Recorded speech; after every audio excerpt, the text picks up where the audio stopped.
दोस्तों, आशा करती हूँ कि आप स्वस्थ होंगे, मस्त होंगे और अपना ध्यान रख रहे होंगे। सतर्क रहिए, सुरक्षित रहिए, हम यही आशा करते हैं क्योंकि मैं अपने प्रिय सब्सक्राइबर से, प्रिय दर्शकों से बहुत प्यार करती हूँ। आज की जो कहानी मैं अपने प्रिय दर्शकों के लिए लेकर के आई हूँ वो डॉक्टर आशुतोष की है। डॉक्टर आशुतोष जिनकी उम्र 42 वर्ष रहती है, वो सिटी हॉस्पिटल में सर्जन रहते हैं। डॉक्टर आशुतोष का पारिवारिक जीवन बहुत अच्छा चल रहा होता है। वो अपनी पत्नी से बहुत प्यार करते हैं, पत्नी भी अपने पति से बहुत प्यार करती है।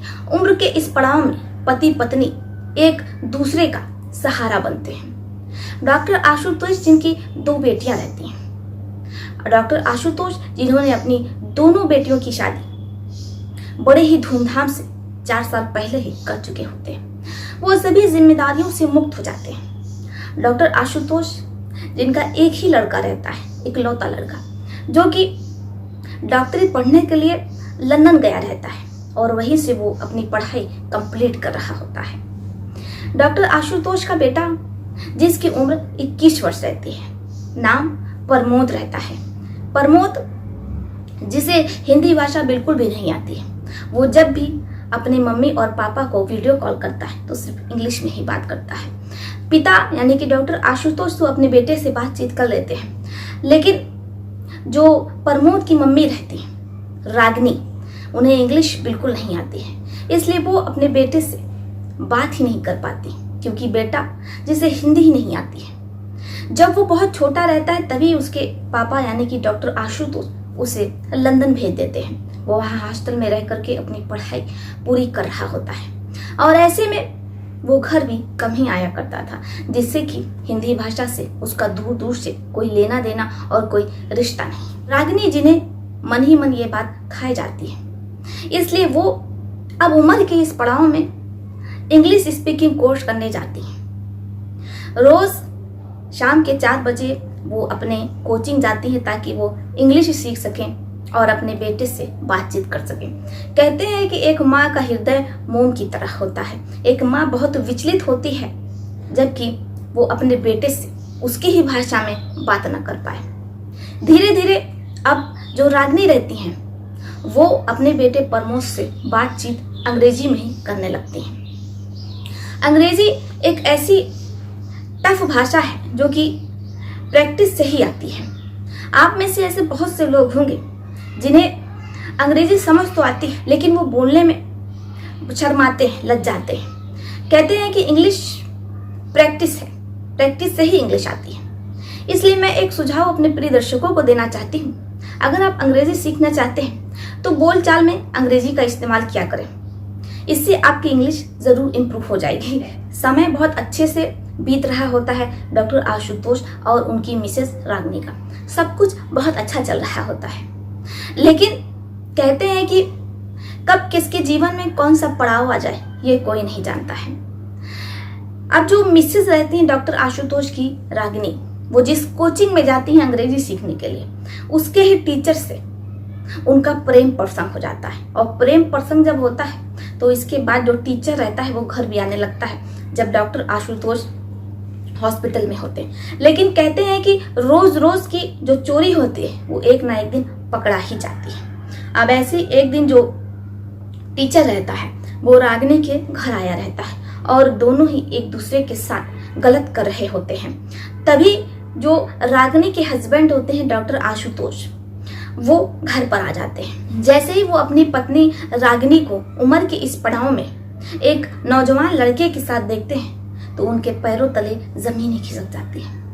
अब क्या था, पति और पत्नी में वाद विवाद बढ़ जाता है और वाद विवाद इतना बढ़ता है कि रागिनी, डॉक्टर आशुतोष, जिन दोनों का एक दूसरे से तलाक हो जाता है। डॉक्टर आशुतोष और रागिनी के तलाक को 2 साल होने को आया है। डॉक्टर आशुतोष जो अब अपने जीवन में आगे बढ़ चुके हैं। कहते हैं कि पति और पत्नी का साथ कब तक है ये कोई नहीं जानता, क्योंकि अक्सर देखा गया है कि पत्नियां अपना प्रेमी बना लेती हैं, बॉयफ्रेंड बना लेती हैं, या फिर अगर पत्नियां नहीं बनाती हैं तो जो पति होता है उसकी ही गर्लफ्रेंड हो जाती है, प्रेमिका हो जाती है और फिर रिश्तों में दरार आना, खटास आना, वाद विवाद होना, ये सब शुरू हो जाता है और तलाक नौबत तक आ जाती है। इसलिए पति और पत्नी को एक दूसरे को समझना चाहिए और एक दूसरे का साथ देना चाहिए। कोई एक गलत रास्ते पर जा रहा है तो दूसरे का ये अधिकार है कि वो उसे सही रास्ते पर लाए। समय के साथ साथ डॉक्टर आशुतोष जो अब खुश रहने लगते हैं, क्योंकि जिस हॉस्पिटल में, सिटी हॉस्पिटल में वो सर्जन रहते हैं, उसके अंडर में बहुत सी नर्स रहती हैं। अब उनमें से ही एक नर्स जिसका नाम कुमुद रहता है, कुमुद जो कि अभी जिसकी उम्र सिर्फ 21 वर्ष रहती है, काफी खूबसूरत रहती है, पढ़ी लिखी रहती है और नर्स की पढ़ाई कंप्लीट कर रही होती है। डॉक्टर आशुतोष जिनकी नजर कुमुद पर पड़ जाती है, कुमुद जो बेहद खूबसूरत रहती है, वो चश्मा लगाती है तो और ज्यादा ही क्यूट लगती है। अब ऐसे में जो डॉक्टर आशुतोष रहते हैं वो कब नजरों ही नजरों में कुमुद को अपना दिल दे बैठते हैं, ये तो खुद डॉक्टर आशुतोष को पता ही नहीं चलता है। कुमुद जब भी डॉक्टर आशुतोष के वार्ड में आती तो डॉक्टर आशुतोष अपने मरीजों को भूल करके कुमुद को ही निहारने लगते, देखने लगते। धीरे धीरे कुमुद को भी ये बात हो जाता है कि आखिर जो डॉक्टर है वो मुझे इतने गौर से क्यों देखते हैं और आखिर माजरा क्या है। जब कुमुद को सच्चाई पता चलती है, क्योंकि कुमुद खुद डॉक्टर आशुतोष के पास जाती और पूछती कि सर ऐसी क्या बात है, क्या मुझसे कोई गलती हो गई है कि आप मुझे ऐसे लगातार जब भी मैं वार्ड में आती हूँ तो देखते हैं। डॉक्टर आशुतोष पहले तो कुछ नहीं बोलते, लेकिन वो जब कुमुद को पूरी सच्चाई बताते हैं कि वो उसे मन ही मन पसंद करने लगे हैं, उससे शादी करना चाहते हैं, क्योंकि 2 साल पहले ही उनकी पत्नी से उनका तलाक हो गया है। डॉक्टर आशुतोष जो बहुत ज्यादा डर रहे होते हैं, डर से उनके हाथ भी कांप रहे होते हैं, लेकिन कुमुद उनके हाथों को पकड़ लेती है और कहती है डॉक्टर साहब शायद आपको कोई गलत फहमी हो गई है, मेरी खुद की एक बेटी है और मैं आज जो कुछ भी कर रही हूँ वो अपनी बेटी के लिए कर रही हूँ। मेरी उम्र 31 वर्ष है, शायद आपको कोई गलतफहमी हो गई है, इसलिए आप मुझे एक कुंवारी लड़की समझ रहे हैं। मैं शादीशुदा हूँ और मेरी एक बेटी भी है। अब जैसे ही डॉक्टर अभिषेक ये सुनते हैं तो उन्हें यकीन नहीं हो रहा होता है कि जिस लड़की को वो इतना चंचल समझ रहे थे, जिस लड़की के हर बातों पर वो खुश हो रहे थे, जिस लड़की को वो इतना पसंद कर रहे थे, वो शादीशुदा है। डॉक्टर आशुतोष का दिल तो चकनाचूर हो जाता है। वो एक शब्द कुमुद से कुछ नहीं कहते हैं। कुमुद 25 मिनट तक वहां खड़ी रहती है और जब डॉक्टर आशुतोष उसे कोई जवाब नहीं देते तो वो वहां से चली जाती है।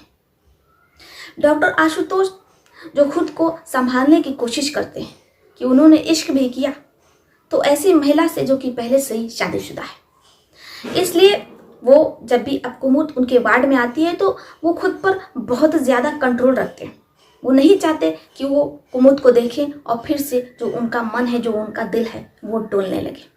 लेकिन अब कुमुद जो कि पहले से ही शादीशुदा है, उसकी एक बेटी भी है, वो डॉक्टर आशुतोष के पास हर बहाने से किसी न किसी काम से जाने लगती है। डॉक्टर आशुतोष जो कि कुमुद को भूलने की कोशिश करते हैं, लेकिन उतना ही कुमुद उनके करीब आने लगती है। एक दिन डॉक्टर आशुतोष उससे पूछ ही देते कि कुमुद तुम तो मैरिड हो, मुझसे गलती हो गई, मैं तुम्हें जान नहीं पाया, समझ नहीं पाया, लेकिन जब मैं तुम्हें भूलने की कोशिश कर रहा हूं तो तुम मेरे इतने करीब क्यों आ रहे हो। कुमुद हंसने लगती है और कहती है कि मैं भी आपको बहुत पसंद करती हूँ, क्या हुआ अगर मैं मैरिड हूँ, शादीशुदा हूँ, तो मैं अपने पति से आपके लिए तलाक ले लूंगी। अब जैसे ही डॉक्टर अभिषेक ये सुनते हैं तो उन्हें अपने कानों पर विश्वास ही नहीं होता है कि जिस महिला को वो इतना चाह रहे थे वो भी उन्हें उतना ही पसंद करती है, उनके साथ जीने मरने की कसमें खा चुकी है। उन्हें यकीन ही नहीं हो रहा होता। डॉक्टर आशुतोष कुमुद से कहते हैं कि मुझे तुम्हारी बातों पर यकीन नहीं हो रहा, क्या तुम सच कह रही हो। कुमुद कहती है कि मेरे जैसी कोई बेवकूफ लड़की होगी जो आप जैसे सर्जन को ऐसे ही जाने देगी और उन्हें छोड़ देगी। अगर आप मुझसे इतना प्यार करते हैं तो फिर मैं भी आपसे उतना ही प्यार करती हूँ। डॉक्टर आशुतोष जो ये भाप ही नहीं पाए कि कुमुद तो उनके पैसों के पीछे पड़ी हुई है और डॉक्टर आशुतोष जो कि सर्जन है। अब ऐसे में कौन सी लड़की ऐसे डॉक्टर से शादी न करना चाहती होगी जो कि महीने का 70 से 75 हजार कमा रहा हो। डॉक्टर आशुतोष जो कुमुद पर विश्वास कर लेते हैं, कुमुद अपने पति से तलाक ले लेती है। इसके बाद डॉक्टर आशुतोष कोर्ट में जाकर के कुमुद से हंसी खुशी शादी कर लेते हैं। कुमुद जब ससुराल आती है, यानी कि जब वो परमानेंट रहने आती है तो अपने साथ उस बेटी को भी ले आती है। अब जो कुमुद की बेटी रहती है वो बेहद खूबसूरत रहती है।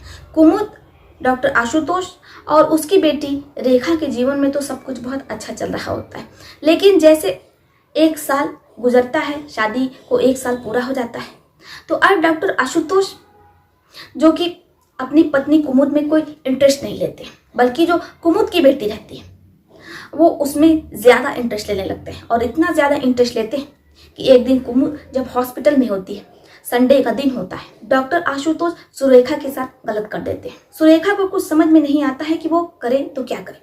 अगर अपनी मम्मी को सच्चाई बता देगी तो कहीं डॉक्टर आशुतोष उसकी मम्मी को तलाक ना दे दे, और ये जो उन्हें जीवन मिला है, यानी कि इतनी ऐशो आराम की जिंदगी मिली, एसी में रहना, अच्छा खाना पीना, इतने महंगे महंगे कपड़े पहनना, कहीं वो सब खत्म ना हो जाए। इसलिए सुरेखा अपनी मम्मी से कुछ नहीं कहती। इसी का फायदा डॉक्टर आशुतोष उठाते हैं और वो हर दिन सुरेखा के साथ इन सारी चीज़ों को करते रहते हैं। अब सुरेखा पहले तो उसे बुरा लगता था, लेकिन धीरे धीरे चूंकि अब वो भी बड़ी हो चुकी थी, उसे सब कुछ बहुत अच्छा लगता है, और अब वो अपनी मम्मी को कुछ भी नहीं बताती है। इधर जो डॉक्टर आशुतोष रहते हैं वो कभी कुमुद के साथ तो कभी सुरेखा के साथ ये सारी चीजें कर रहे होते हैं। इधर कुमुद जो इन सब चीजों से अनजान रहती है कि उसके पीठ पीछे उसकी बेटी के साथ क्या हो रहा है। सुरेखा ने पैसों के लिए, ऐशो आराम के लिए जो डॉक्टर आशुतोष की गलतियों को छुपाई, अपनी मम्मी से उसने कुछ नहीं बताया। क्या सुरेखा ने सही किया, या डॉक्टर आशुतोष ने जो कुछ भी कुमुद की बेटी सुरेखा के साथ किया उसकी मम्मी की नामौजूदगी में, क्या उन्होंने सही किया? आपका इस पर क्या विचार है? आप अपनी अपनी राय हमें कमेंट बॉक्स में लिख सकते हैं। तो चलिए फिर चलती हूँ, मिलती हूँ आपसे किसी और कहानी। तब तक के लिए आप अपना अपने परिवार का ध्यान रखें। आदाब, सत्यकाल, नमस्कार। प्रिय दर्शकों, मेरे प्रिय सब्सक्राइब, मैं आप लोगों से बहुत प्यार करती हूँ।